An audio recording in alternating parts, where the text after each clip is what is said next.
बोलिए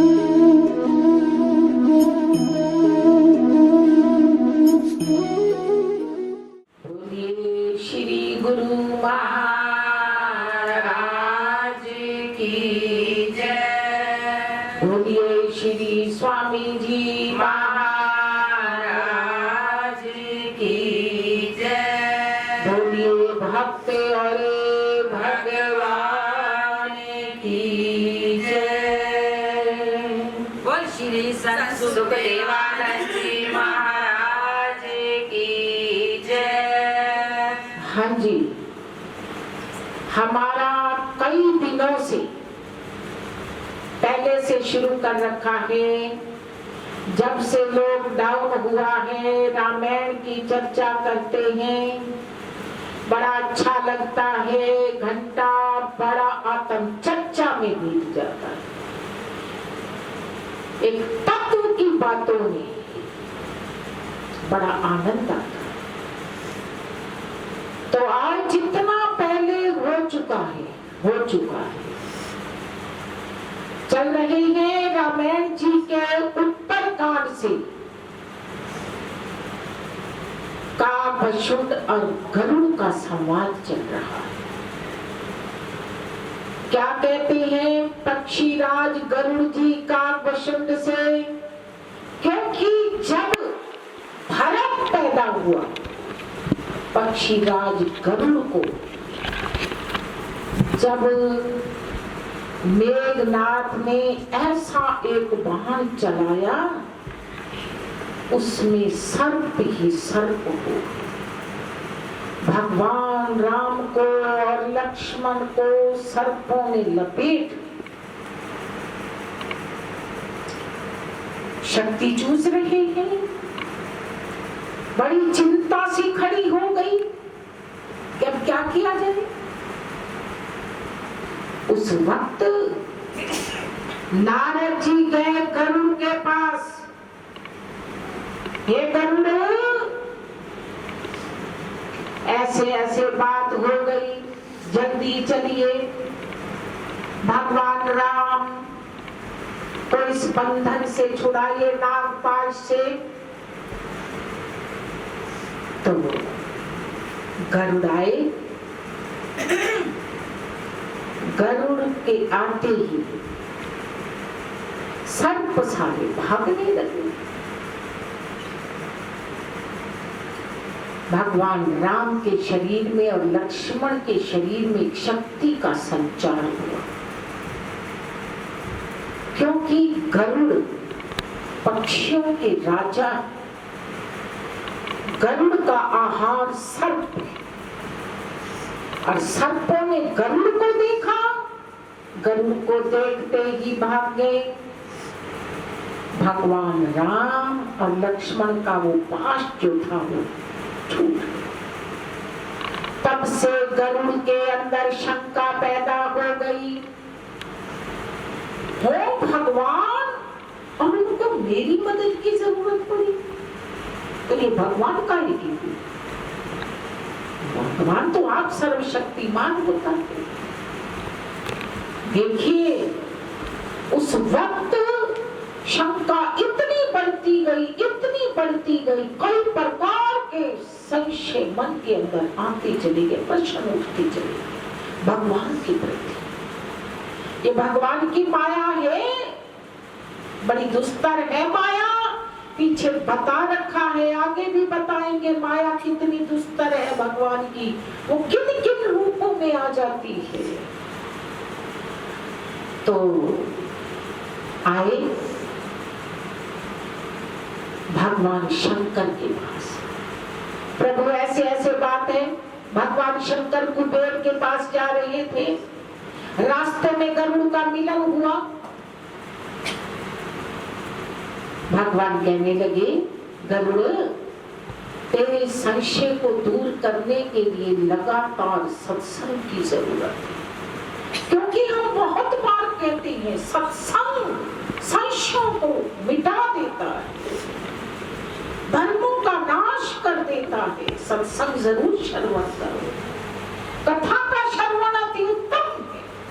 क्योंकि कथा में हर तरह की बात आती है, हर तरह की बात आती है, और वो मन को शुद्ध करती है, पवित्र करती है। कथा धर्म सिखाती है, कथा प्रेम सिखाती है, कथा बहुत कुछ देती है। भगवान शंकर ने कामधुशुंड के पास भेजा, जाओ, नील पर्वत पर एक पक्षी रहता है, कौवा का पक्षीराज गरुड़, वहां चले। वहां नित्य प्रति सत्संग होता। 4 वृक्ष थे उस आश्रम के अंदर नील पर्वत पर। चारों वृक्षों के नीचे, क्योंकि एक आम का पेड़, एक पाकर का पेड़, एक पीपल का पेड़, एक बरगद का पेड़, एक वृक्ष के नीचे जप तप ध्यान होता। एक वृक्ष के नीचे नित्य प्रति हवन यज्ञ होता है। एक वृक्ष के नीचे नित्य प्रति बरगद वृक्ष के नीचे सत्संग होता है। चारों वृक्षों को बांट रखा था, चारों कोनों, और एक वृक्ष के नीचे मानसिक पूजा। क्योंकि जहां लगातार सत्संग होता हो, सत्संग से वो धरती भी पवित्र हो जाए, धरती का कण कण पवित्र हो जाए। सत्संग इतना मंगलकारी है, इसलिए भगवान शंकर ने गरुड़ जी को वहां भेजा। पक्षी की पक्षी बोली अच्छी समझी, और वहां नित्य प्रति सत्संग होता है। और आपको इस संशय को दूर करने के लिए नित्य प्रति सत्संग जरूरी है। भगवान के प्रति प्रेम हो, ये सत्संग सिखाता है।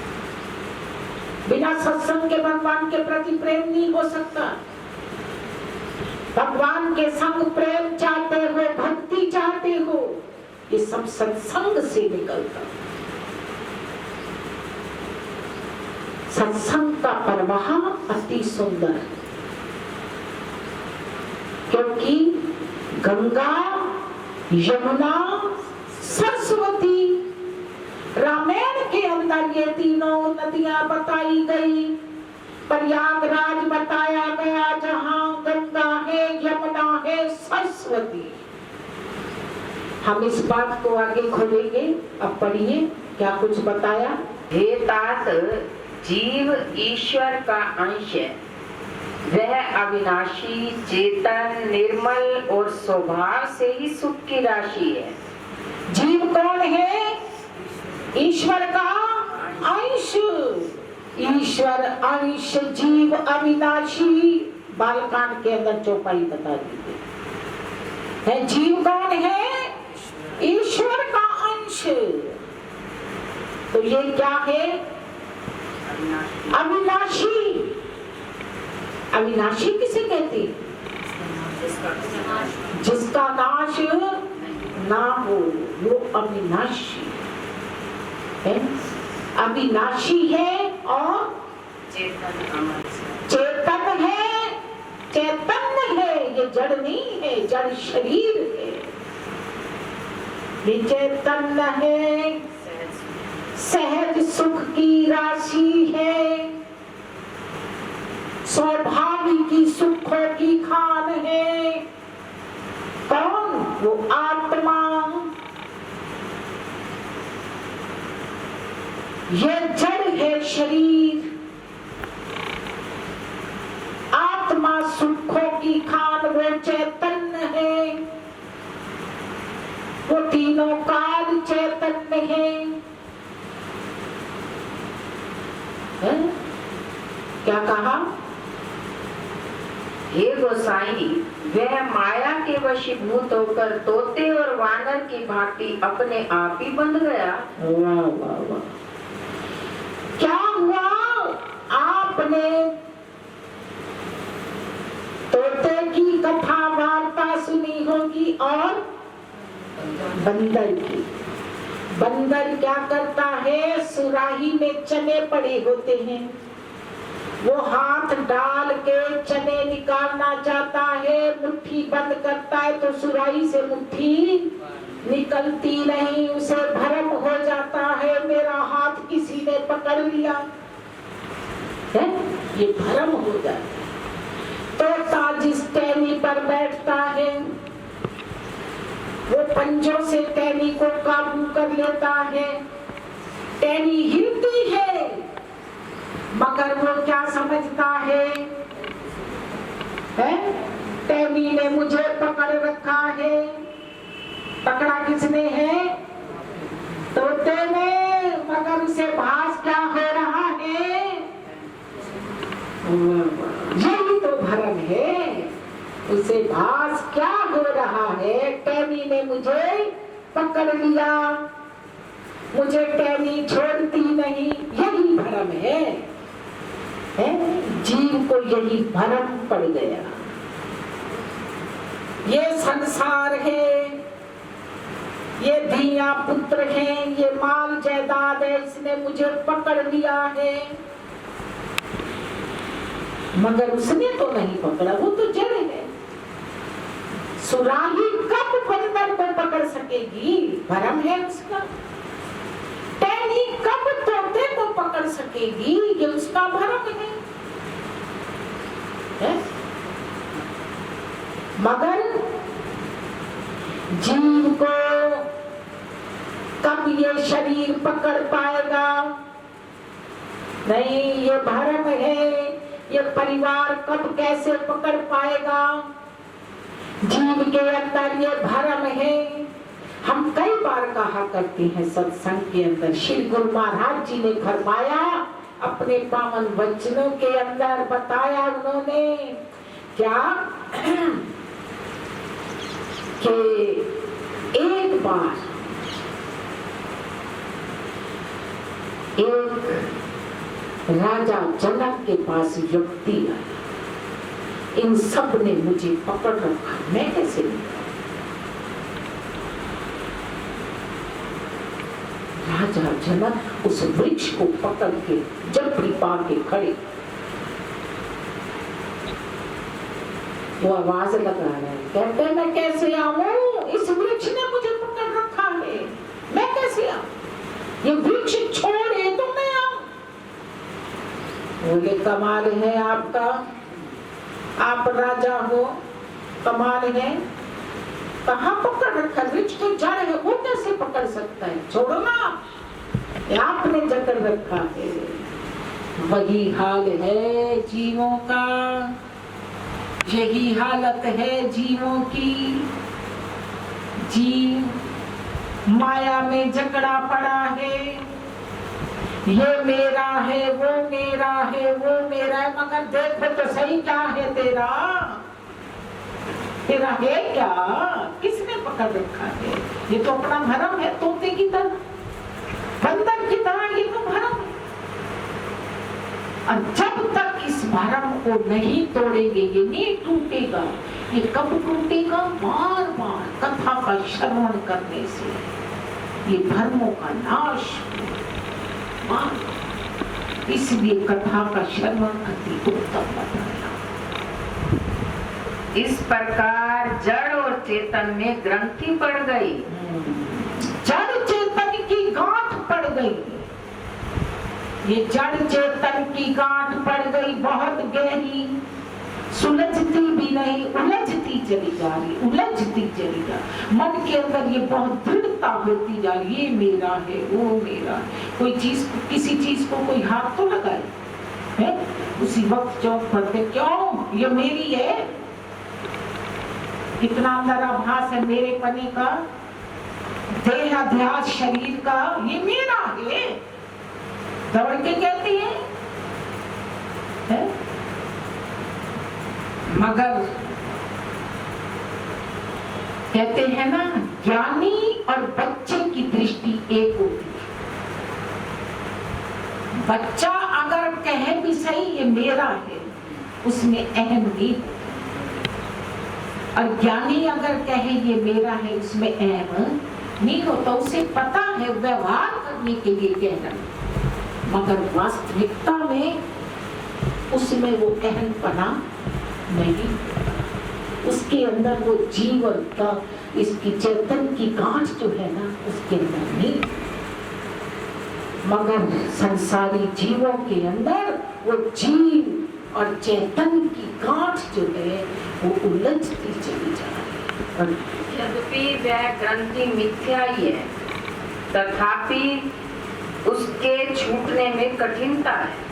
यद्यपि है मिथ्या, है तो कुछ नहीं, है तो झूठी, मगर छूटनी बड़ी मुश्किल है। झूठी भी है, ये गांठ छूटनी बड़ी मुश्किल है। सारा तत्व बताएंगे, आगे आएगी बात रामायण जी के अंदर कि कैसे ये छूटेगी, कौन छुड़ाएगा। है मिथ्या पर छूटनी मुश्किल। तभी से जीव संसारी हो गया। अब ना तो गांठ छूटती है, ना वह सुखी होता है। बस ना गांठ छूटती है, ना सुखी होता है, संसारी बन गया इस गांठ के पड़ने पर। जीव भाव आने पर, ये अहम भाव आने पर, ये क्या बन गया? संसारी। ये गांठ छूटती भी नहीं, सुखी भी नहीं होता, दुखी दुखी है।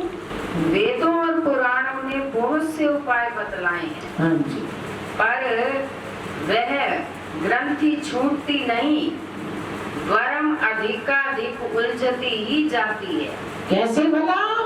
वेदों में, पुराणों में, शास्त्रों में बड़े इसके उपाय बताए गए छुड़ाने के, मगर ये छूटती नहीं, ये और उलझती चली जा रही है। चिड़ी गांठ जिसे कहते हैं मुल्तानी भाषा में, ये चिड़ी गांठ होती चली जा रही है, सुलझनी नहीं, उलझती चली जा रही है। जीव के हृदय में अज्ञान रूपी अंधकार विशेष रूप से छा रहा है। इससे गांठ दिखी नहीं पड़ती। वाह वाह, छोड़नी तो मुश्किल है। इस तरह अंधकार आ रहा है अज्ञान का जीव के अंदर। अरे इसे छुड़ाना तो एक तरफ इसे नजर ही नहीं आ रही, इतना मस्त हो रहा है, इसे नजर ही नहीं आ रही कि ये गांठ मेरे पास है भी सही है। अपने आप को मानता हो मैं तो बड़ा सेठ हूं, मेरे जैसा कोई है ही नहीं। ओ मैं तो सेठा दा सेठ हूं, मैं तो कौन को जान सकता। ये गांठ अहम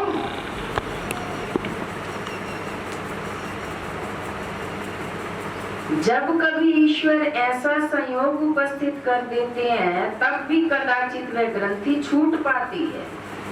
अगर कभी भाग्यवश ऐसा संयोग हो जाए तो छूट पाए,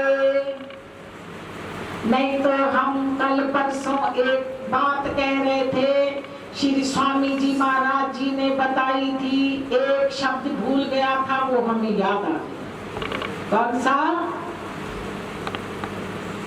भंडारी, कुठारी, पुजारी, गांव का नंबर था। 4 हो गए। भंडारी, कुठारी, पुजारी, गांव का नंबरदार, इन चारों की मुक्ति नहीं, जन्म ले 100 बार। स्वामी जी महाराज की जय। क्यों ऐसा कहा? हम बताते हैं, सारा कुछ सब बताते हैं। भंडारी कौन है? भंडारी बताओ। हाँ। भंडारी कोई न कोई फर्क जरूर करता है। भंडारी क्या करता है? है अपने लिए देसी घी का पराठा बना के दूध में पत्ती डाल के आहा आनंद लेता है? आ गया ना फर्क। भंडारी कुठारी बाकियों को जो है जैसा है वैसा दे दो। भाई यही बनाया आज, यही खा लो चुप करके, है? अपने लिए अच्छा अच्छा ढूंढ के रख लिया। कुठारी अब तुम्हारे पास कई लिफाफे संगत लाती है, यानी भंडार स्टोर है, कई लिफाफे संगत लाती है, उसमें अच्छा अच्छा आम ढूंढ के धो के फ्रिज में रख लिया, ये तो मैं खाऊंगी। ये क्या है? कुठारी। जो सामान अच्छा अच्छा मिले अपने लिए रख लो। अब फर्क आ गया ना। और जबकि खाने में फर्क किसी तरह से नहीं होना चाहिए। वंड खाओ खंड खाओ, यही बात हमारे बड़े सिखाया करते हैं। हमें तो कहा करते, तुम्हें पता नहीं अपने बचपन में याद हो या ना हो, हमें याद है। क्या सिखाते? जो भी कोई चीज हो ना उसे सारे बांट, वंड खाओ खंड खाओ।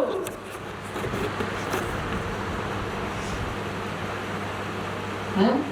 एक बात और भी कहते थे पर वो अच्छी नहीं लगेगी कहने में, और भी इसी संदर्भ में है, जो बांट कर खाता है, मिलकर खाता है, उस पर कभी कोई एक्शन नहीं।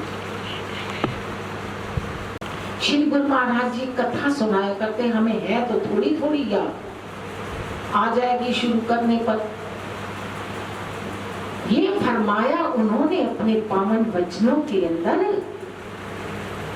कि एक पुजारी जब जोत में घी डालने लगता ना, देखो कर्म कहाँ तक पकड़ता, कर्म पकड़ता कैसे। जोत में घी डालने जब लगता है तो घी उंगली के साथ लग गया और ढूंघा डुबा देता है और वो लपक के खा जाता है। उस पुजारी को वो कर्ज देने के लिए कुत्ता बनना पड़ता है।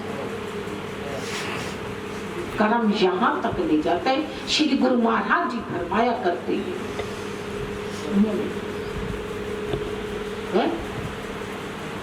हर कर्म से बच के रहो, हर बात से डर के रहो, मेरा कर्म गलत ना हो जाए, गलत ना हो जाए। और जब हम अच्छे से अच्छा खाएंगे क्या बनेगी वो निष्ठा है, और हम हल्का खाएंगे तो क्या बनेगी निष्ठा। तो हम बढ़िया बढ़िया चोरी भी की, मनमनी न हुआ, बनी तो वही निष्ठा है। श्री गुरु महाराज जी एक बात और उन्होंने फरमाई, मांस खाए तब मांस बढ़ाए। मांस खाने वाले को कहा करते, मांस खा के क्या बढ़ाया, मांस ही तो बढ़ा, बुद्धि तो नहीं बढ़ी। बुद्धि तो कुंठित होती है, मांस खा के मांस ही तो बढ़ता है। अरे मांस खाने वालों छोड़ दो, और मांस बढ़ाने में कुछ नहीं मिलेगा। आजकल हर डॉक्टर कहता है डाइट कम करो, कम खाओ, भागो दौड़ो, जहां 4 रोटी खाते हो वहां 2 खाओ,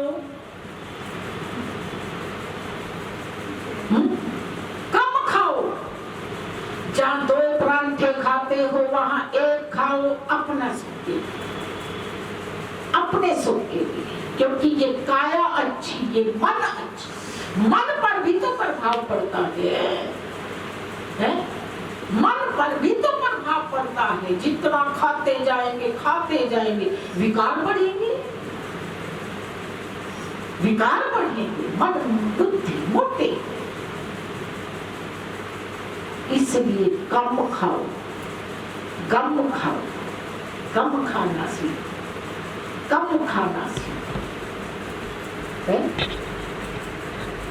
बात कहाँ थी? ये गांठ पड़ गई, ये सुलझनी बड़ी मुश्किल है, इसका सुलझना बड़ा मुश्किल है। इसको सुलझाने के लिए बार बार सत्संगियों का संग करो, किसी संत की चरण शरण में जरूर रहो, क्योंकि संत समय समय पर जगाते। हम बात कह रहे थे, बीच में रह गई बात। भंडारी, कुठारी, पुजारी, चौथा गांव का नंबरदार। हम कल सोए नहीं, मैंने कहा क्या कहा था श्री स्वामी जी महाराज, याद करके सोई इस बात है।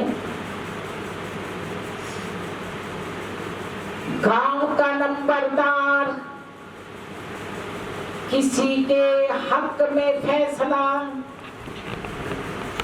गलत हो जाता है, किसी के हक में फैसला जो अपना होता है उसके हक में कर दिया, मगर नंबरदार को दोनों आंखें बराबर देखनी चाहिए, बराबर रखनी चाहिए। अगर आंखों में फर्क आ गया, ओहो देखने वाला वो देख रहा है, वो देख रहा है, क्योंकि हमारे कंधों पर चित्रगुप्त बैठे हुए जो हमारा हर कदम लिख रही है साथ साथ। मीरा क्या कर रही है, कहीं झूठ तो नहीं बोल रही, जब झूठ बोलती है चित्रगुप्त लिख लेते हैं ये झूठ बोला, तो छुप भी नहीं सकता, छुपता नहीं है, पर कैसे छुपेगा है? आजकल सीसीटीवी कैमरा है, उसमें भी नहीं छिपता, मगर भगवान के चित्रगुप्त उनसे कहाँ छुपेगा कर्म? कितनी सात कोठड़ी अंदर जाके कर्म करे, क्योंकि चित्रगुप्त तो हमारे कंधे पर बैठे हैं, वो तो साथ साथ है। समझ आ रही है मीरा? ऋतु है, समझ रही हो ना? हमारा कर्म साथ साथ लिखा जा रहा है, कहाँ छुपेंगे? कहीं नहीं छुपेंगे, वो देखने वाला देख रहा है। हम कई बार बोला करते हैं, कहा करते हैं,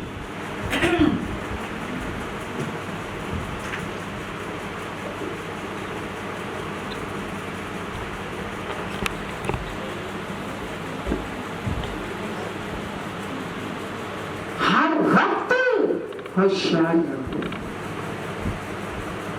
हमारी बेशक दो आंखें, पर मालिक की चारों तरफ है, उसकी आंख चारों तरफ, चारों तरफ देख रहा है। कहाँ छुपेगा हमारा कर्म? कहीं नहीं। अगर हम छुपाना भी चाहें तब भी नहीं छुपेगा। हम बोला करते हैं, बंदे दिया अखियां देने, मालिक दिया चार चफेरे, बंदे दिया अखियां दोने, मालिक दिया चार चफेरे, हर एक दिल के अंदर लाके बैठा है तेरे, ओ हर एक दिल दे अंदर लाके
रहे हैं, हमारा चित्रगुप्त भी कुछ बिगाड़ेंगे नहीं, कुछ नहीं कह पाएंगे, क्योंकि हमारे अंदर जब पाप नहीं है तो फिर मारेगा कौन? इसलिए जीव के अंदर ये ग्रंथि जो है, ये मेरा, ये तेरा, इसकी ग्रंथि, ये गांठ कसती चली जा रही है, ये बढ़ती चली जा रही है। जब कभी ईश्वर ऐसा संयोग उपस्थित कर देते हैं तब भी कदाचित ही वह ग्रंथि छूट पाती है। अगर प्रभु ऐसा संयोग रच दे और वो गांठ छूट जाए तो छूट जाए, भाग्य से। अब संयोग बताएंगे कैसा संयोग। वो गांठ छूट पाए तो छूट पाए, छूट कर भी फिर उलझने की हो जाती है, फिर मुश्किल हो जाती है। इसका छूटना आसान भी है, मुश्किल भी है। हम एक शब्द कहा करते हैं समर्पित, एक समर्पित शब्द है। अगर जो समर्पित हो जाए, मेरा है क्या, उसकी तो छूटेगी बड़ी आसानी से। मेरा है क्या, जो कुछ है सब तेरा, सब गुरुदेव का, जानी जानी है। मेरा है क्या, जीव अहम करता है तो कब करता है निशा? जब मेरा भाव आता है, ये मेरा है। अहंकार तो तभी आता है ना, है? दूसरे की चीज पर तो अहंकार नहीं आता। अहंकार कब आता है? जब ये मेरा है तब अहंकार आता है। अहंकार एक अज्ञान है? मेरा भाव क्या है? अज्ञानी तो है। यही पर्दा ही तो हटाना है, और ये पर्दा जिसका हट जाता है उसके लिए तो सुगम हो पाए तो है। जो समर्पित हो गया, समर्पित उसका अपना अस्तित्व है ही। जो समर्पित है उसका अपना क्या है? उसका अपना शरीर ही नहीं, कुछ भी नहीं, उसका कुछ ही नहीं है। जो समर्पित हो गया उसके लिए तो छूटनी वो गांठ आसान हो जाए, नहीं तो बड़ी मुश्किल, बड़ी मुश्किल से ये गांठ छूट पाती। कैसा संयोग रचे मेरे प्रभु, और वो संयोग भी सुन लेना। कदाचित क्या पता जागृति हो जाए, है? क्या पता जाग भी जाए, खुल भी जाए वो गांठ। जब सतगुरु की कृपा होती है, बिगड़े काम भी अपने आप संवरने शुरू हो जाते हैं। ये खुलेगी तो सतगुरु की कृपा से, वैसे नहीं खुलेगी। कृपा भी कब बरसती है? जब शिष्य का भाव साथ जुड़ता है तभी कृपा बरसती है। वैसे अकेला भाव हो, अकेली कृपा हो, फिर क्या होगा? फिर मुश्किल हो जाएगी। भाव भी बने, कृपा भी बरसे, फिर ये गांठ बड़ी आसानी से छूट पाएगी। तो देखो समय हो गया आज, कल ये शुरू करेंगे यहीं से, है कि कैसा संयोग बने। पूरी बात तो तब आ पाएगी ना, कैसा संयोग बने और ये गांठ छूटे। याद रखना, कल इसी से, इस यहीं से ही प्रसंग की शुरुआत की जाएगी, यहीं से ही कथा का श्रवण होगा। ध्यान देना, कल पूछेंगे, अपनी अपनी बात को याद रखना। आओ से ढक लीजिए, फरियाद करती हैं गुरुदेव के पावन चरणों में। गुरुदेव इतना आनंद दे रहे हो, इतनी रहमतें बरसा रहे हो, कृपा कर रहे हो गुरुदेव। यूं ही कृपा की बरसात हम सब पर होती रहे, हम उसमें स्नान करते रहे, आनंद लेते रहे। गुरुदेव कृपा निधान को कृपा बनाए रखना। श्री योग जी कृपा करो, श्री योग जी कृपा करो, श्री योग जी कृपा करो, श्री योग जी कृपा करो, श्री योग जी कृपा करो।